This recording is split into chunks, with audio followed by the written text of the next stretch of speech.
Et le mur gris, c'est vraiment bien. Ouais. C'est un mur en ardoise, tu peux écrire dessus ou pas? Donc ça enregistre dès maintenant. Bon, on aura du... Ouais. D'arrêter de lire d'ailleurs. Bonjour Nelly, Bonjour Romain. bonjour à tous. Bienvenue dans cette nouvelle librairie, un format un petit peu nouveau dû au Covid et aux dispositifs sanitaires. Donc Nelly, tu es chez toi et nous dans nos nouveaux locaux, nouveaux studios. Alors avant toute chose, avant de te présenter, je tenais à te remercier pour ton investissement pendant le confinement, ta disponibilité, ton agilité, parce que tu es intervenu un petit peu partout, à l'international. Et du coup, merci parce que tu nous as tiré une belle épine du pied en étant aussi souple et force de proposition. Donc déjà, merci pour ça. Ensuite, merci d'être là aujourd'hui pour me parler justement de tes livres. Mais avant tout, je te laisse te présenter au réseau pour ceux qui ne te connaissent pas encore. Merci Romain.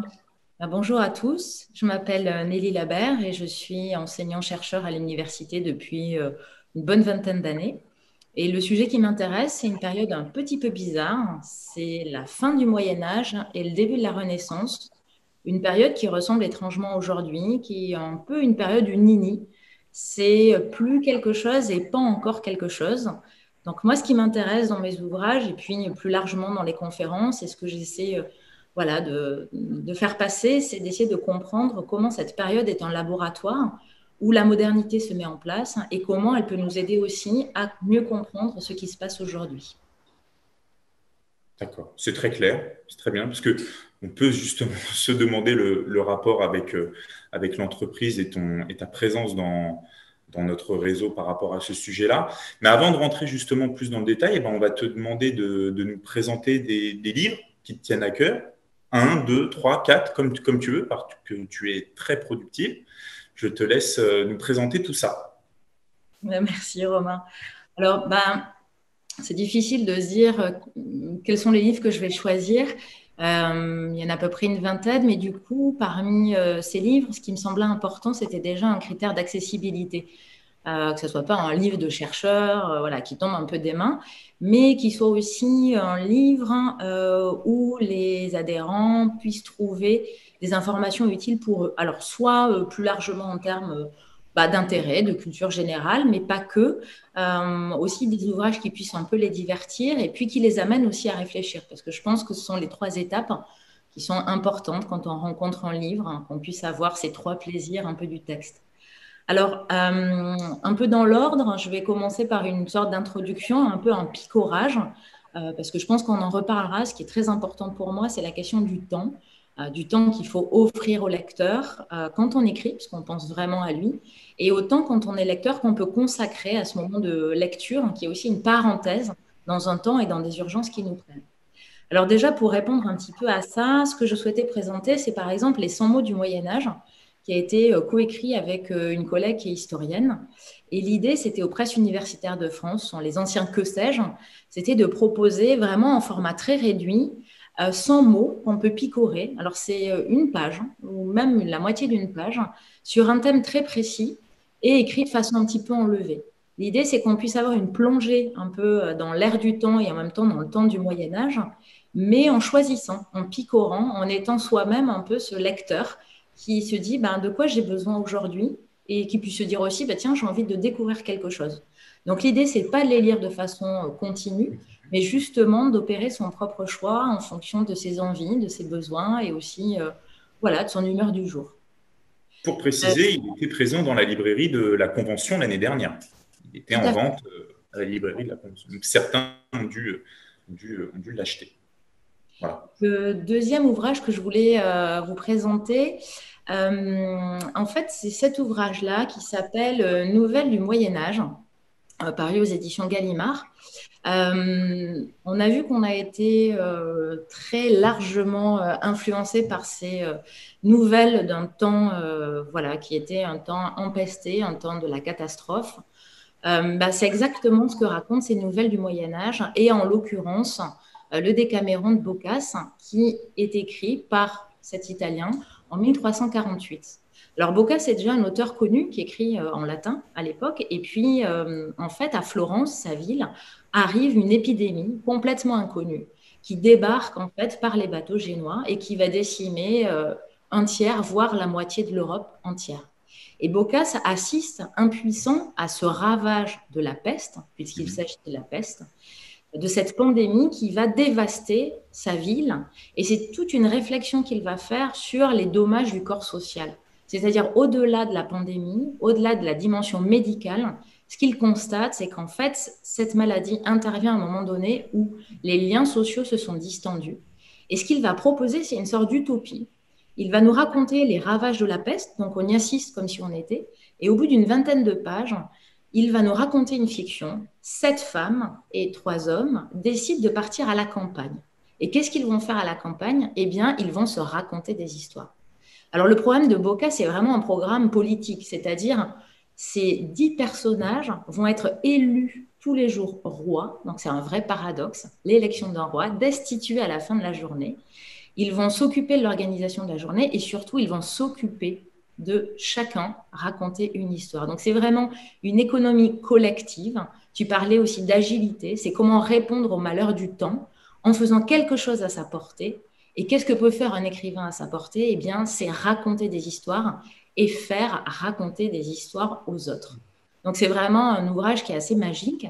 Et donc, dans ces nouvelles du Moyen-Âge, eh bien, ce sont ces récits du Décaméron, mais aussi d'autres recueils de nouvelles de la fin du Moyen-Âge qui nous parlent, en fait, de ces bonheurs, de ces malheurs du temps. Alors, ce sont des nouvelles, histoires brèves, histoires plaisantes, histoires cocasses, histoires politiques, histoires aussi parfois un peu érotiques, histoires de nourriture.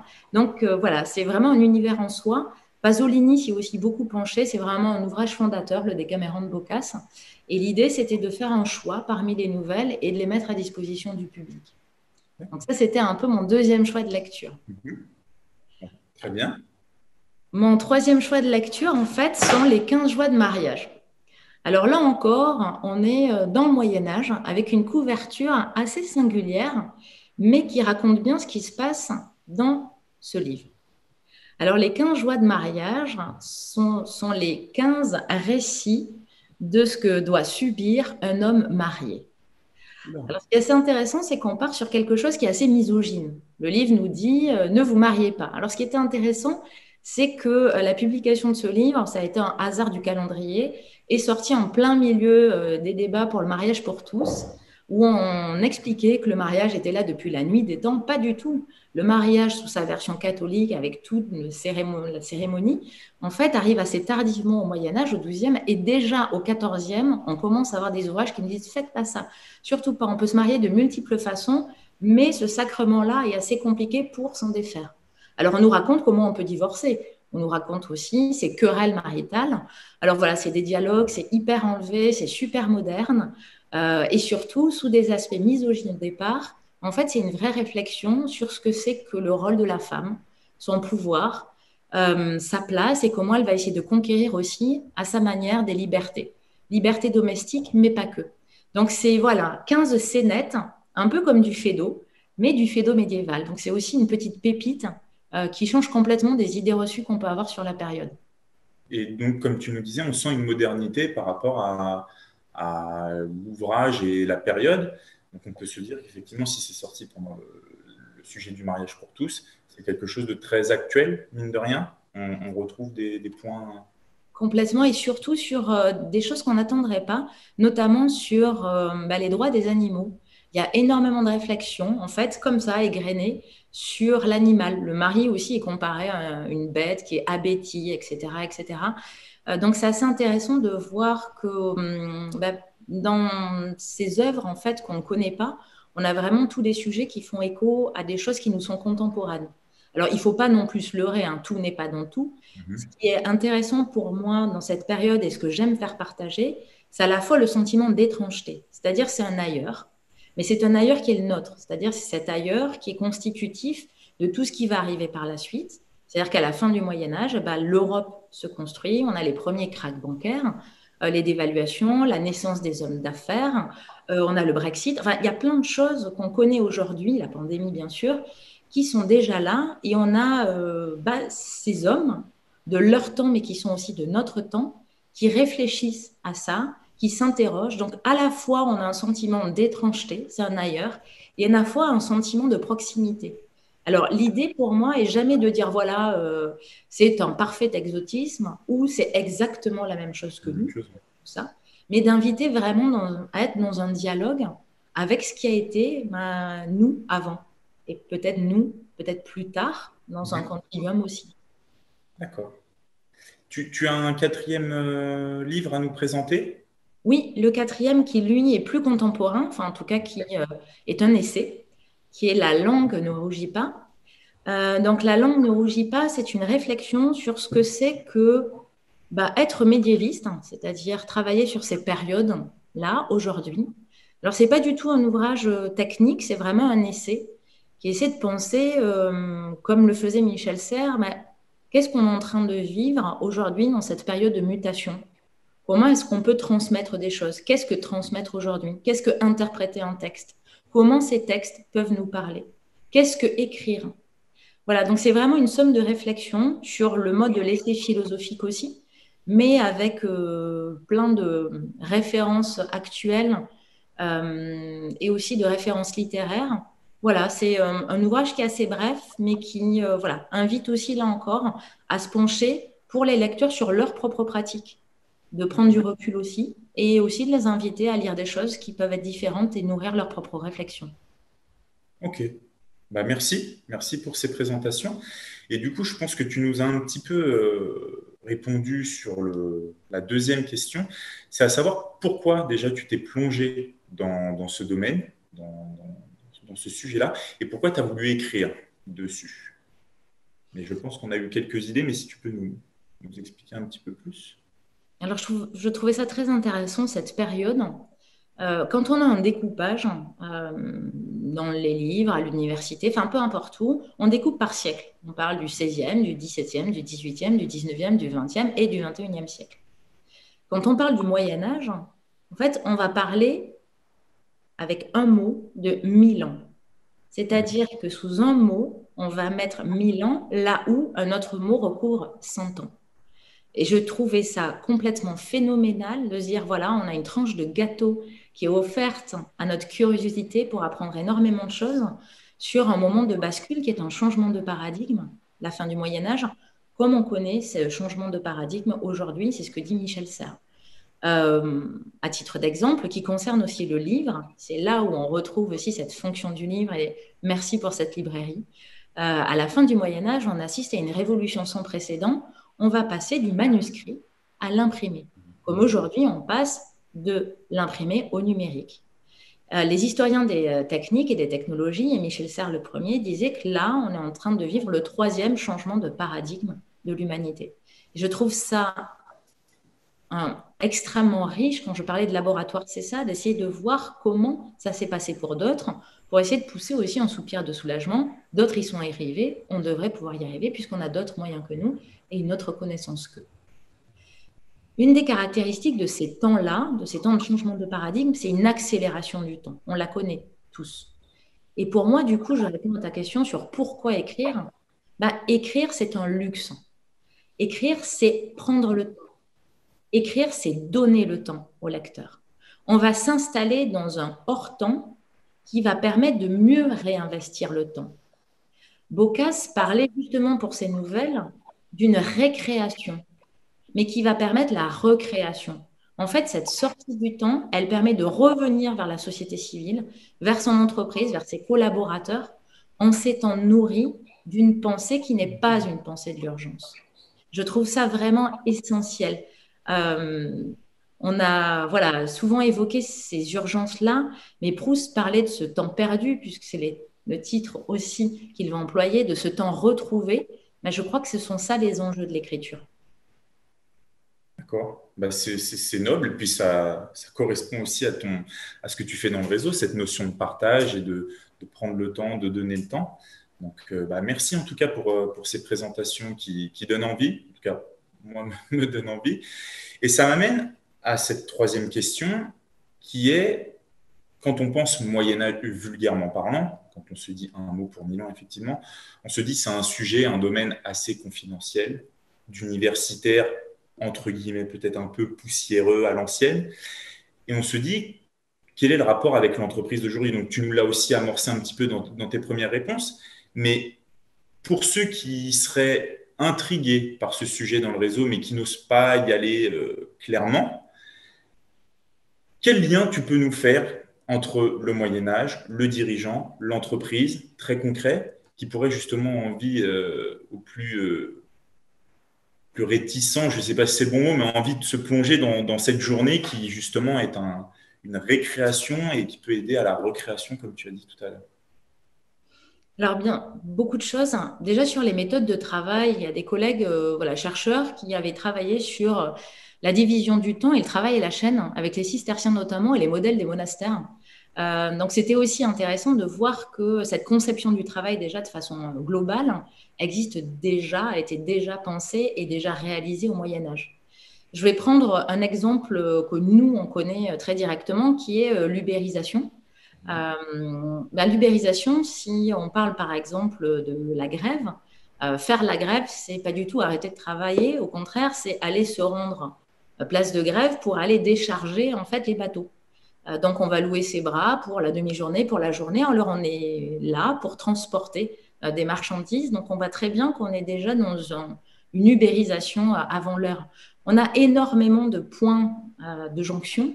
Alors, à la fois sur du macro, j'en parlais tout à l'heure sur les cracks, les pandémies, les problèmes écologiques aussi. On a des premières lois pour protéger l'eau, pour protéger les forêts.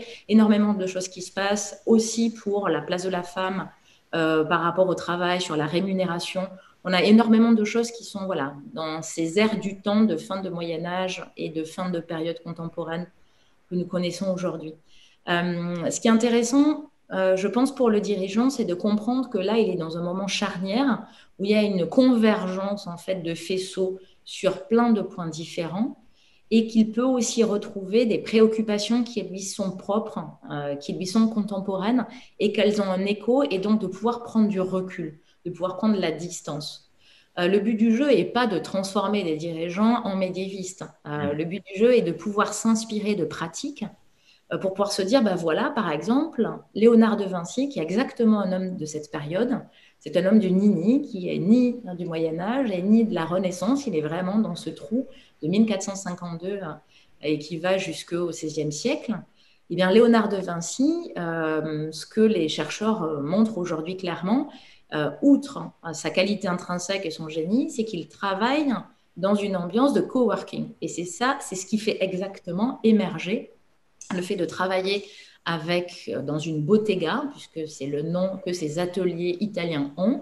Le travail dans la bottega, c'est travailler avec des gens au quotidien, ensemble ou pas, mais en tout cas d'être dans une convergence, dans une synergie de talents et dans un écosystème qui est propice à l'innovation. Et du coup, ce qui est aussi intéressant de voir, c'est qu'on n'est pas non plus dans ce qu'on imagine, dans cette mythologie de Léonard de Vinci qui a été reconstruite a posteriori. Et je vous conseille d'ailleurs l'excellent ouvrage de Daniel Arras, j'en profite, sur Léonard de Vinci, parce qu'il y a beaucoup de choses qui ont été écrites pour l'anniversaire de Léonard de Vinci, mais ça, c'est une petite pépite. Ce qui est aussi intéressant de voir, justement, c'est que Léonard de Vinci travaille à la fois dans l'héritage du Moyen-Âge, puisqu'il va perfectionner des choses à travers des sujets qui lui sont propres, et puis en même temps, il va complètement louper des innovations qui vont être des innovations de rupture, comme par exemple les lunettes, alors qu'il s'intéresse à l'optique. Donc, du coup, ce qui est intéressant, c'est de regarder quels sont les signaux faibles qui existent dans cette période et comment est-ce qu'il est possible de les détecter comme étant des prémices de signaux forts. Et donc, de faire cet aller-retour, pour moi, je travaille en fait sur la question de l'analogie. Le Moyen-Âge permet pour moi d'établir en fait des points de divergence et des points de convergence pour inspirer. Déjà, expirer, d'autres y sont arrivés. Inspirer et s'inspirer. Voilà, c'est vraiment ce travail-là que je fais. Pour en profiter justement pour ceux qui vont te recevoir bientôt en club, donc tu nous as présenté quelques ouvrages. Est-ce que ces ouvrages sont plutôt pour une préparation de rencontre, pour ceux qui veulent avoir quelques billes en arrivant, ou est-ce qu'au contraire, c'est plus un complément de ce que tu peux apporter, mais que tu n'as pas forcément le temps d'aborder en profondeur pendant la rencontre? Est-ce qu'on peut avoir ces deux temps avec ces ouvrages, ou est-ce que tu en as d'autres à nous proposer justement pour préparer ou compléter ta rencontre? Je pense que pour répondre à ta question, c'est vraiment ces deux temps. Je pense que ça peut être intéressant de se sensibiliser et puis de pouvoir reprendre le temps après de prolonger. Mon parti pris et surtout mon pari, c'est de faire en sorte d'embarquer les gens. J'ai pas besoin qu'il y ait des présupposés. Justement, le but du jeu, c'est de travailler sur les idées reçues et de les déconstruire ensemble. Du coup, ce qui se passe en fait lors des rencontres est un vrai voyage dans le temps. J'essaie d'embarquer les gens et puis de faire sans arrêt les allers-retours entre cette période, aujourd'hui, et les embarquer aussi vers une réflexion vers demain. Donc c'est vraiment ce système d'analogie, de pont, qui permet de naviguer. Du coup, les idées reçues, bah, c'est pas grave, parce qu'en fait, on va ensemble les déconstruire, ce qui permet à ceux qui ne les ont plus peut-être d'éclairer les autres. Ça peut être sur la question de, bah, au Moyen-Âge, on meurt à 30 ans. Voilà. Bah, non, en fait, on meurt beaucoup, on meurt très jeune, mais quand on parle en fait de cette longévité médiévale, on vit jusqu'à 70 ans, c'est le cas à Léonard de Vinci, etc., etc. En fait, c'est les pourcentages du taux de natalité, taux de mortalité, puisqu'il y a une mortalité infantile qui est hyper haute, qui mine complètement nos propres représentations. Même chose sur on ne se lave pas. Voilà. Donc, je prends un peu les détails en mode les visiteurs, mais juste l'idée, c'est de pouvoir les déconstruire et se dire, bah, alors en fait, comment ça se passe? Quelle est la médecine? Quelles sont les avancées? Comment ça se construit? Comment on lutte contre une épidémie? Puis là, on découvre qu'en fait, on a eu les mêmes pratiques face à la peste. On peut avoir des mises en quarantaine sur des îles. On a possibilité d'avoir des confinements. On a des départs massifs à la campagne, etc., etc. On a du locavorisme qui revient, puisque en fait, la peste arrive parce qu'on est déjà dans une mondialisation et qu'on commerce avec l'Asie et notamment la Chine. Du coup, ce qui est intéressant, c'est de travailler à partir de ce que le club va avoir en commun, ce que les sous-groupes vont mettre ensemble et comment ensemble, en fait, on peut refabriquer ces représentations, puisque bien sûr, le but du jeu, c'est de changer les représentations qu'on a sur nous aujourd'hui pour pouvoir innover mieux pour demain, ne pas rester dans ce monde clos figé, puisqu'on est déjà en train de basculer vers autre chose. Et bah, avant de recevoir la grille de lecture de Nelly, venez avec des idées reçues du coup, dans cette rencontre. Ça nous permettra de construire un futur peut-être plus structuré, plus innovant et tout un tas d'autres adjectifs. Nelly, as-tu un dernier mot pour nous? Non, vous remercier et surtout inviter voilà, les membres à la curiosité. Je crois que c'est la vertu dont on a le plus besoin pour demain. L'ouverture, je crois qu'on l'a déjà depuis un moment. En tout cas, qu'elle s'est répandue très massivement, mais la curiosité et l'étonnement, c'est le début en fait de l'innovation et de la sérendipité. Voilà. Mais je te remercie. Merci Romain. Et ça a attisé la curiosité d'un grand nombre, je pense. Et puis, c'était très intéressant de proposer justement une nouvelle grille de lecture sur ce Moyen-Âge qui veut tout dire et en même temps, on ne sait pas trop ce que ça veut dire. Donc, merci pour tout. À très bientôt.